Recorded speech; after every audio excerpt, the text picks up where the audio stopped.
Sup Shredders, my name is Logan aka Spiderhands and welcome to an SP Reacts where today we have ourselves a track from an ex named Alara Valen titled What Survived the Fire. And if we switch over to here, we have ourselves a track on YouTube here. Now I should note that this was produced by Bar Poppin Studios. Apparently this is a studio that creates custom music for stories. So it'll be interesting to hear what kind of story we have with this one, Gothic Metal. We're going to listen through this track from start till finish and we're going to hear what we think. Let's go, let's do it. What do we got? I thought standing up would feel like winning. It didn't. It felt like losing people who only stayed when I was quiet. Great build with the guitars here.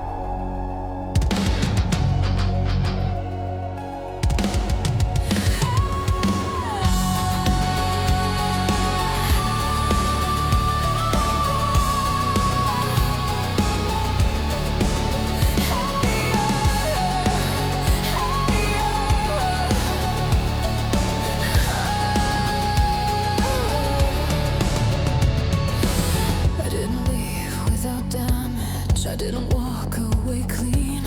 I lost friends who liked me better when I needed their permission to breathe. I watched doors close without warning, watched silence replace my name, and I stopped explaining myself to people who never heard me anyway. Nice cadence for the vocals.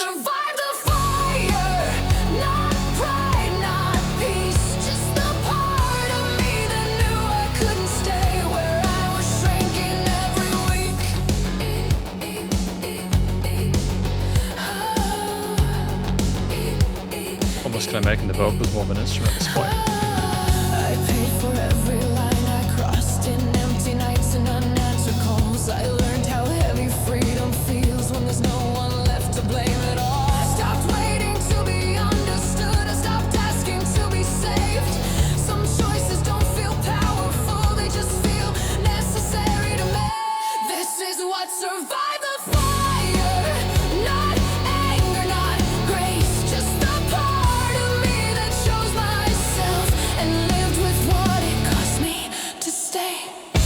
I mean, just sorry to pause there. It's kind of an intriguing way to approach a chorus here. I keep expecting it to be longer than it is, but we're really trying to cut out any potential filler or repetition of things to an excess.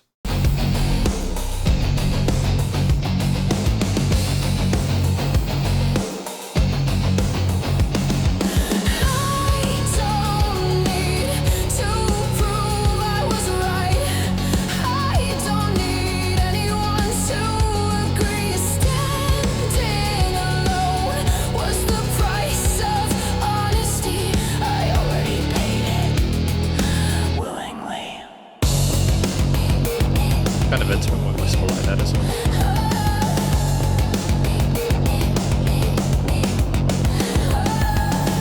This is what survived the fire. I didn't come out whole or new, but I kept the part of me I almost lost, trying to be enough for you.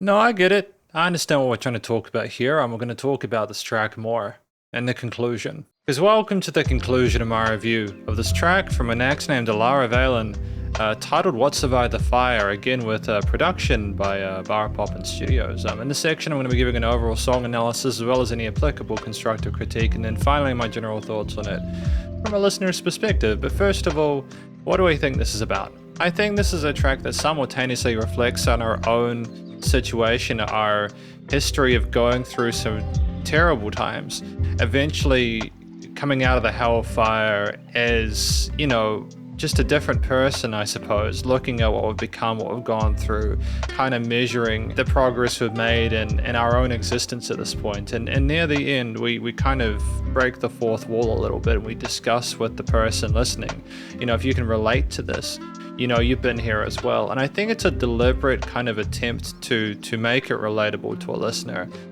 I think that makes sense. It seems like an earnest, honest performance here. There are some vulnerable parts from a vocal performance perspective that we kind of whisper and it's kind of fragile sounding there, which kind of elicits a feeling that they've gone through some difficult times.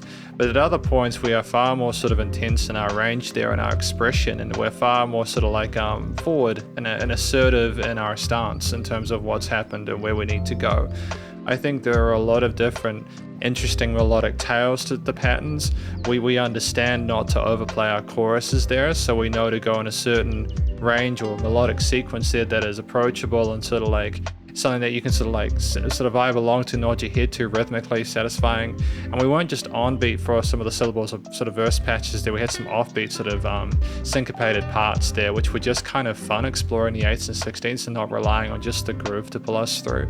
And I like that we had a bit of vibrato occasionally. We also allowed some notes to kind of hang there and sort of sway in the ether there for us to have some time to sort of absorb what was going on. We didn't have vocals all the time either. There were some sort of breakdowny parts with a combination of different guitar, bass and drum elements, as well as others that we'll talk about in a moment. Those being a lot of the fundamentals.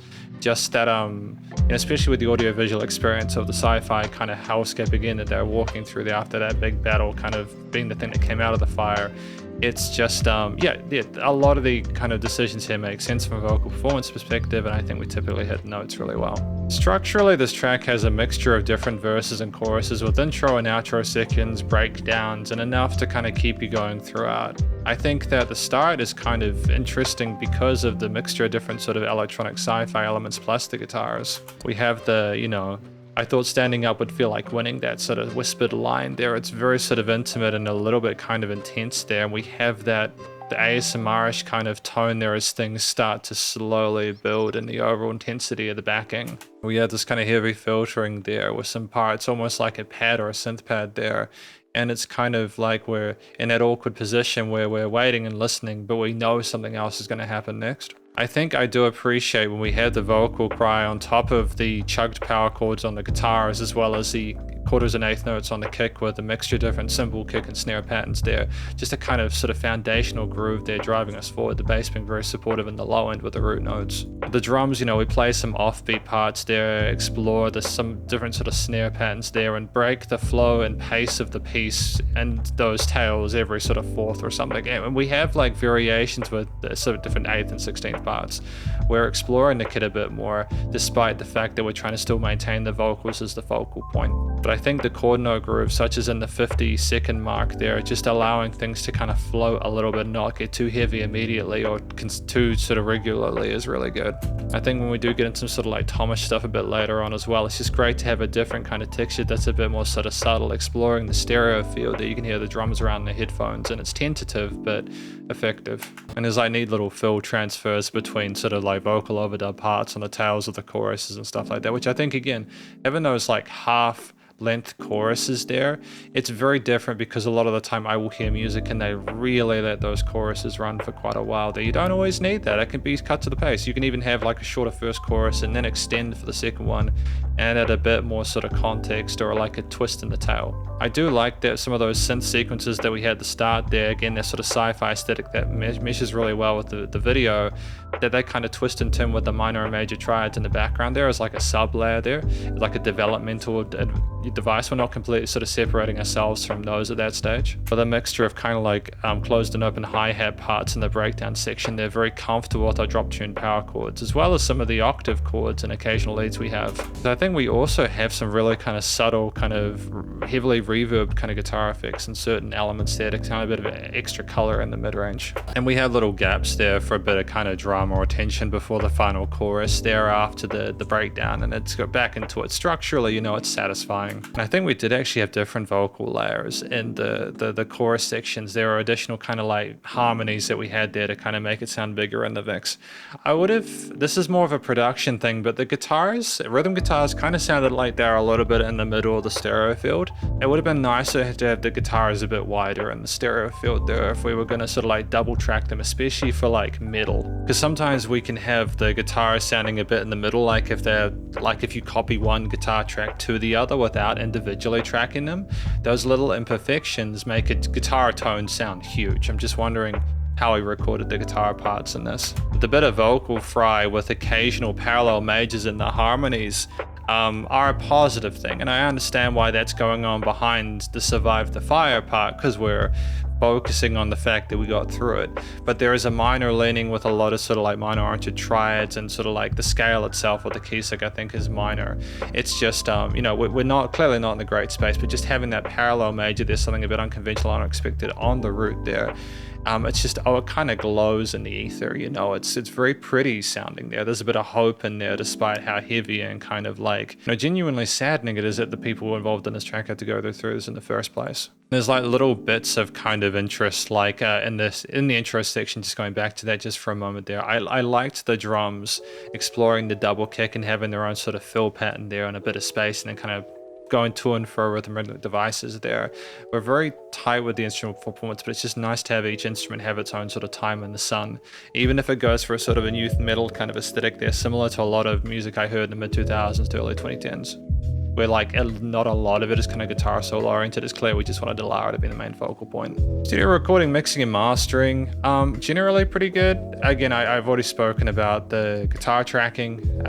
There was a bit of fuzziness on some elements of the mix there, just a bit of kind of filtering or something like that. I'm wondering if that's like a mid-range kind of notch EQ thing we could have done. But either way, you could typically hear the synthesizers, the guitars, bass, drums, and vocals pretty neatly within the arrangement, regardless of where they were in the frequency spectrum with no resonant frequencies, and the stereo field for the most part, aside from what I mentioned about the guitar tracking. There was not a lot of dynamic range to it, but enough for things to kind of thump and slap when they needed to, and it was nice and loud without pumping, so the bus compression and limiting were handled there. I mean, I've already spoken again about the guitar tracking, so I'm not going to say it here for the applicable constructive critique there. I think that if we had been more forward with trying to communicate with the listener, it might have just been a little bit too much reaching out. You know, while it's good to feel acknowledged as a listener, it could potentially alienate people who are not having those problems and simply just want to have a good time listening to some metal. From a listener's perspective, like a general listener's perspective, I think there's a lot here that is positive.